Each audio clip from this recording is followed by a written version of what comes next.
Question number 5।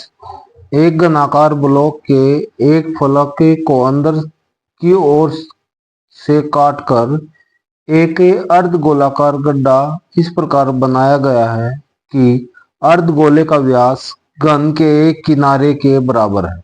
नहीं, जितनी घन की एक भुजा है उतना ही उसका अर्धगोले का व्यास है। तो शेष बचे ठोस का पृष्ठीय क्षेत्रफल निकालना है। तो इसको हल करते हैं। एक रफ डायग्राम बना लेता हूं मैं इसके लिए। घन बना लेता हूं मैं एक घन।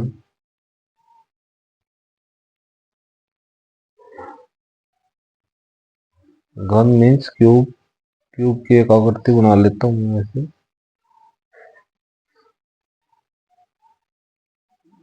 इसकी भुजा मैं मान लेता हूं, माना घनाकार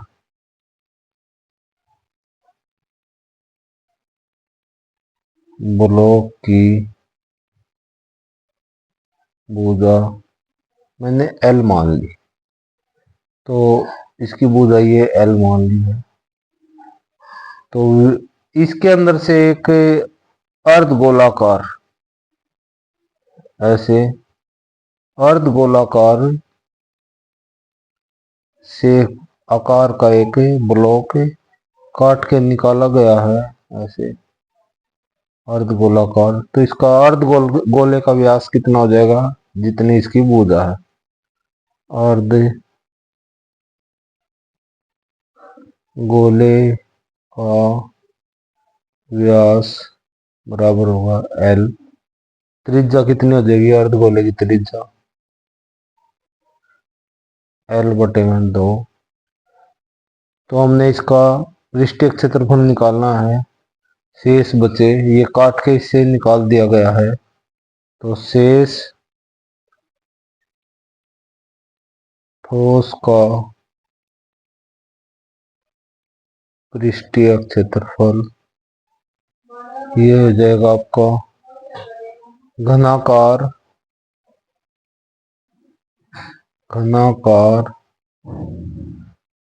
ब्लॉक का पृष्ठीय क्षेत्रफल प्लस अर्धगोले का पृष्ठीय क्षेत्रफल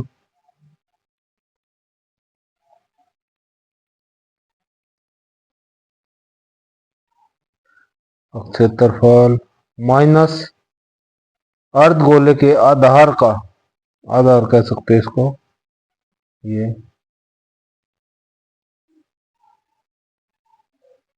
गोले के आधार का क्षेत्रफल। ये आपके पास बन गया। घन है, घन का 6l की 2 प्लस अर्धगोले का पाई, इसकी त्रिज्या l बटे 2, l बटे 2 का स्क्वायर। अर्धगोला है ये, तो 2 पाई आर स्क्वायर होता है।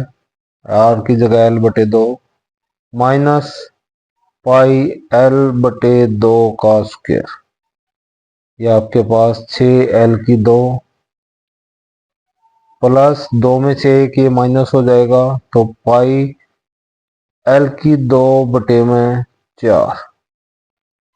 आप कॉमन ले सकते हो इसमें से। मैंने कॉमन ले लिया 1/4 l की 2। तो यहाँ 6 चौका 24 प्लस यहाँ से l की 2 बटे 4 बाहर आ गया, पाई बच गया। पाई इतने इकाई, वर्ग इकाई, वर्ग इकाई। ये इसका राइट आंसर बनेगा। Question number 6। दवा का एक कैप्सूल एक बेलन के आकार का है। इसके दोनों सिरों पर एक एक अर्धगोला लगा हुआ है, जैसा कि आकृति में दर्शाया गया है, दिखाया गया है। एक कैप्सूल है, दोनों सिरों पर अर्धगोले हैं। यहाँ पर ये अर्धगोलाकार ऐसे, या आप इसको अर्धगोलाकार कह सकते हैं। इधर बीच में एक ये बेलन की आकृति बन गई। पूरे कैप्सूल की लंबाई 14 mm है और उसका व्यास है जो, यानी यहाँ ये पूरा व्यास 5 mm है, इसकी त्रिज्या इसकी आधी हो जाएगी। इसका पृष्ठीय क्षेत्रफल ज्ञात कीजिए। तो इसका पृष्ठीय क्षेत्रफल निकालते हैं। क्वेश्चन नंबर 6 था। इसके लिए एक आकृति दी गई हुई है, आकृति बना लेता हूँ मैं पहले। एक कैप्सूल है, कैप्सूल बेलनाकार आकृति का कैप्सूल और दोनों सिरों पर अर्धगोले लगे हुए हैं। इस कैप्सूल की पूरी जो लंबाई है वो 14 mm है और जो इसका व्यास दिया गया है वो 5 mm है। तो दोनों सिरों पर क्या लगे हुए हैं, अर्धगोले लगे हुए हैं और बीच में एक तरह से ये क्या हो गया, बेलनाकार हो गया। ऐसे अर्धगोले जुड़े हुए हैं इस कैप्सूल के दोनों सिरों पर, बीच में बेलनाकार हो गए ये। तो व्यास लिख लेता हूं मैं इसका। व्यास कितना हो गया, अर्धगोलों का व्यास, अर्धगोले का व्यास ये आपको 5 mm है। इसकी अर्धगोले की त्रिज्या निकाल लेता हूं मैं। त्रिज्या बराबर है 5/2 mm। इसको आप लिख सकते हो 2.5 mm। ये त्रिज्या आ गई। अब जो बेलनाकार भाग है बीच में, मैं उसकी लंबाई निकालता हूं। बेलनाकार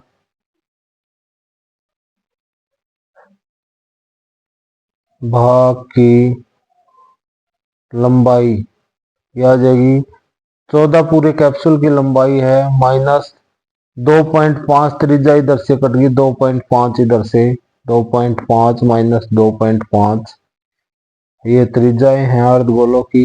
तो 14 माइनस ये कितना 5 हो गया, 14 में से 5 गए 9 mm। तो हमें इस कैप्सूल है जो इसका पृष्ठीय क्षेत्रफल निकालना था। कैप्सूल का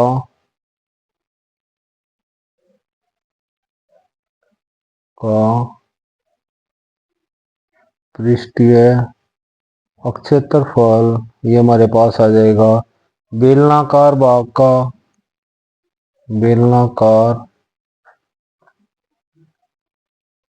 भाग का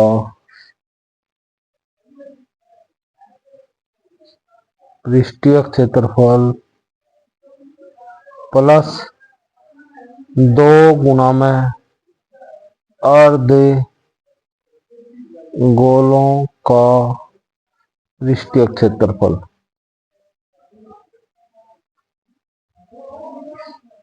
ये आपके पास आ गया 2πr/h प्लस 2 गुना में अर्धगोले का होता है 2πr²। ये बन गया आपके पास 2πr/h प्लस 2 दूनी 4πr²।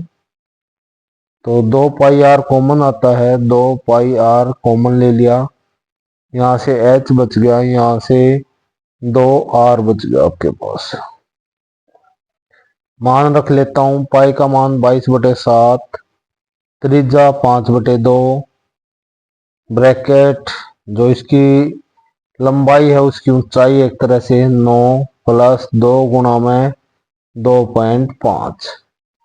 ये आपके पास आता है तो 2 से 2 कट जाएगा, कैंसिल होता है। तो यहाँ पे आपके पास आ गया 22 गुना में 5 इसके बटे में 7 गुना में ये 9 जमा में 2.5 गुना में 2 यानी 5। तो 22 गुना में 5/7 गुना में 9 और 5 14, 7 से ये कैंसिल हो गया 2 पे। तो ये 22 गुना में 5 दूनी 10, ये आपके पास आ गया 220 mm²। ये इसका राइट आंसर बन गया।